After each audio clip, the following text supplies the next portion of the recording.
এই সাবধানে আওতায় থাকবে। তিতুমির কলেজে একাডেমিক ভাবে ক্লাস এবং পরীক্ষা চলবে না।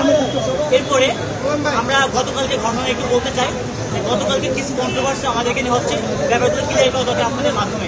আমরা মনে করি সাংবাদিকের মাধ্যমে পুরো দেশ এই ব্যাপারগুলো জানতে পারবে।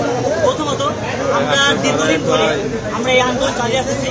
97 থেকে আমাদের আন্দোলন শুরু হয়। তারপর থেকে আন্দোলন চলমান। 24 গণ আন্দোলনের পর থেকে আমরা আমাদের আন্দোলনকে আরো বেগবান করি। তারপর থেকে বিভিন্ন মন্ত্রণালয়, প্রধান উপদেষ্টা থেকে শুরু করে রাষ্ট্রপতি থেকে শুরু করে ইউজিসি, শিক্ষা মন্ত্রণালয় সব জায়গায় দায়িত্বশীলভাবে প্রশাসনিক পরিধে সম্পূর্ণ পলিসি মেনটেন করে আমরা আমাদের যে বক্তব্যগুলো, আমার দাবিগুলো আমরা পেশ করে আসতেছি।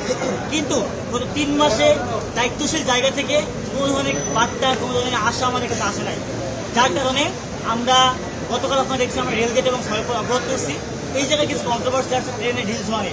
প্রথমত, এই জায়গায় কোনো কিছুতে রাষ্ট্রবাহী করা যাবে না। এটা অপরাধ, মানে এটা অপরাধ। আমরা সকলে বিশ্বাস করি এটা একটা অপরাধ এবং আমরা এটা নিয়ে চরমভাবে দুঃখিত, আমরা লজ্জিত। আমরা দেশের মানুষের কাছে ক্ষমা চেয়েছি। দ্বিতীয়ত, যে পরিবারটি আহত হয়েছে সেই পরিবারের সাথে আমরা যোগাযোগ করেছি। তাদের কাছে আমরা যাব, তাদেরকে যে সহযোগিতা দরকার বা যে ক্ষমাটা চাওয়া দরকার আমরা চাইবো তিতুমির কলেজের পক্ষ থেকে, তিতুমির কলেজের সাধারণ শিক্ষার্থীর পক্ষ থেকে। 2 নাম্বার, আপনারা দেখবেন আমাদেরকে নিয়ে যারা এই নিউজগুলো ছড়াচ্ছে তারা আসলে কারা।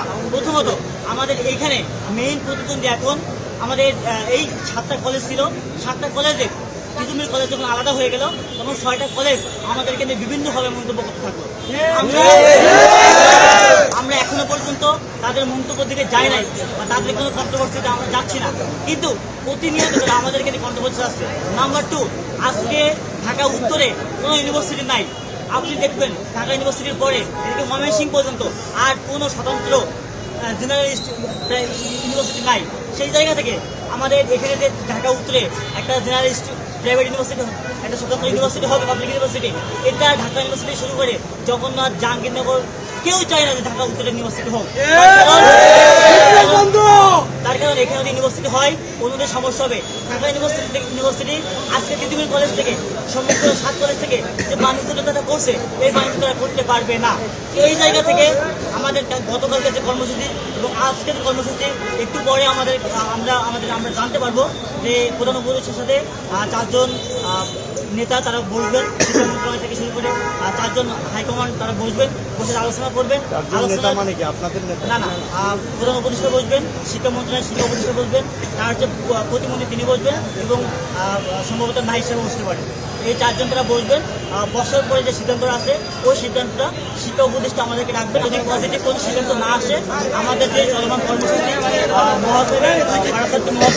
এই বারাসাত মহাখালী কিন্তু এটা চলমান এবং আজকে সরকার যে আমাদেরকে ডাকছে, আমাদের যে আলোচনা হবে এইটাকে আমরা সম্মান রেখে ওই কর্মসূচিতে আজকে আমরা স্থগিত করে রেখেছি।